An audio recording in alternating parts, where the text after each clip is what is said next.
नमस्कार, मैं हूं प्रवीण गौतम। मीडिया का एक दौर हुआ करता था जहां एंकर पत्रकार पूरे रिसर्च के साथ नेताओं का इंटरव्यू लेते थे और कई बार नेताओं की बोलती बंद हो जाती थी, जवाब देना मुश्किल हो जाता था। लेकिन आज उल्टा हो गया है, पत्रकारों की बोलती बंद हो रही है और विपक्षी नेता रिसर्च के साथ इंटरव्यू करने आ रहे हैं। सत्ता के सामने तो ज्यादातर एंकर काउंटर सवाल करते नहीं, लेकिन विपक्षी नेताओं के साथ पूरी बहस कर लेते हैं। और अमीश देवगन को यह बहस भारी पड़ गई जब रिसर्च के साथ आई प्रियंका चतुर्वेदी ने झूठी खबरें दिखाने पर अमीश देवगन की जबरदस्त धुलाई कर दी और पत्रकारिता सिखा दी। पीएम मोदी के चुनावी भाषणों में झूठ को लेकर आधार बनाकर अमीश देवगन क्या सवाल करते हैं, जिसके बाद प्रियंका चतुर्वेदी ने ऐसी क्लास लगाई कि अमीश देवगन के लिए जवाब देना मुश्किल हो गया। पहला सवाल अमीश देवगन करते हैं। अमीश देवगन सवाल करते हैं, प्रधानमंत्री कहते हैं कि मैं तो देश का ध्यान रखता हूं, लेकिन कांग्रेस वाले, विपक्ष वाले, अब तो मंगलसूत्र तक बात पहुंच गई है। यह कहा जा रहा है कि ओबीसी एससी एसटी का आरक्षण लेकर मुसलमानों को दे दिया जाएगा, जैसा अलीगढ़ मुस्लिम यूनिवर्सिटी में हुआ, जैसा जामिया मिलिया में हुआ, जैसा कर्नाटक में कांग्रेस सरकार कर रही है। अगर इंडिया गठबंधन की सरकार आई तो देश में भी ऐसा हो जाएगा। प्रियंका चतुर्वेदी जवाब देती हैं, आपको पता है कर्नाटक में जो चर्चा चल रही है वो एचडी देवगौड़ा जी ने मुसलमानों को ओबीसी कोटा में डाला था।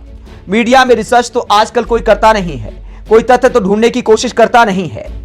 मुझे आप बताइए कि प्रधानमंत्री कह रहे हैं कि मुसलमानों को सब कुछ दे दिया जाएगा, तो प्रधानमंत्री किस आधार पर ऐसा कह रहे हैं? आपको क्या लगता है किस आधार पर प्रधानमंत्री ऐसा बोल रहे हैं? आप लोग किस आधार पर ऐसी खबरें चला रहे हैं? अमीश देवगन जवाब देते हैं, वो तो आरोप लगा रहे हैं, मैनिफेस्टो को देखकर कह रहे हैं कि बहुसंख्यकवाद नहीं होना चाहिए। प्रियंका चतुर्वेदी जवाब देती हैं, इसीलिए मैं आज कांग्रेस का मैनिफेस्टो लेकर आई हूं। आप दिखाइए कि कहां पर ऐसा लिखा है कि मुसलमान को सब दे दिया जाएगा, सबकी समानता की बात की गई है। यह जो झूठ प्रधानमंत्री नरेंद्र मोदी के मुंह से निकल रहा है वो बहुत दर्दनाक है। कांग्रेस मैनिफेस्टो के पेज 6 और पेज 7 पर समानता की बात की गई है, लेकिन कहां लिखा है कि मुसलमान को सब दे दिया जाएगा? मैं आपको ओपन इनवाइट कर रही हूं, लिखा हुआ दिखाइए। अमीश देवगन कहते हैं, हां मैंने इसे पढ़ा है। प्रियंका चतुर्वेदी फिर क्लास लगाती हैं, अगर आपने पढ़ा है तो आपका चैनल झूठ क्यों चलाता है? आप झूठी खबरें क्यों चला रहे हैं? आप एक पत्रकार हैं, पत्रकारिता की डिग्री आपको मिली है, लेकिन मुझे नहीं मिली है। मैं एक दर्शक हूं, मैं उम्मीद करती हूं कि हमारे पत्रकार रिसर्च के साथ हमें सत्य दिखाएंगे। अमीश देवगन जवाब देते हैं, लेकिन एक फैक्ट तो यह भी है कि कांग्रेस के मैनिफेस्टो में लिखा है कि बहुसंख्यकवाद हम नहीं चलने देंगे। यह बहुसंख्यकवाद क्या है? प्रियंका चतुर्वेदी जवाब देती हैं, कांग्रेस मैनिफेस्टो के पेज 7 पर धार्मिक और भाषा के आधार पर समानता की बात की गई है, लेकिन कहां लिखा गया है कि बहुसंख्यकवाद नहीं चलेगा? इसमें लिखा है कि भारत अनेकता में एकता का देश है और इसको हम सेलिब्रेट करेंगे। अमीश देवगन फिर दोहराते हैं, बहुसंख्यकवाद का शब्द है, मेजोरिटन शब्द का इस्तेमाल किया गया है। अमीश देवगन के ऐसा कहने पर प्रियंका चतुर्वेदी चैलेंज देती हैं, आप पढ़ लीजिए ना, इसीलिए मैं यहां आज इसे लेकर आई हूं। मैंने सोचा कि बार बार जाकर टेलीविजन चैनल पर उल्टा सीधा बोलकर निकल जाते हैं, तो मैनिफेस्टो लेकर ही जाऊं। अमीश देवगन बात पलटते हुए कहते हैं, फिर प्रधानमंत्री डायरेक्ट इतना अटैक क्यों करते हैं?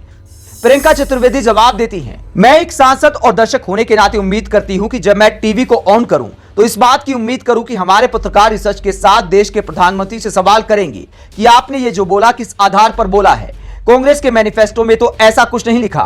तो इस तरह प्रियंका चतुर्वेदी अमीश देवगन की बोलती बंद कर देती हैं और वो मुस्कुराते हुए रह जाते हैं।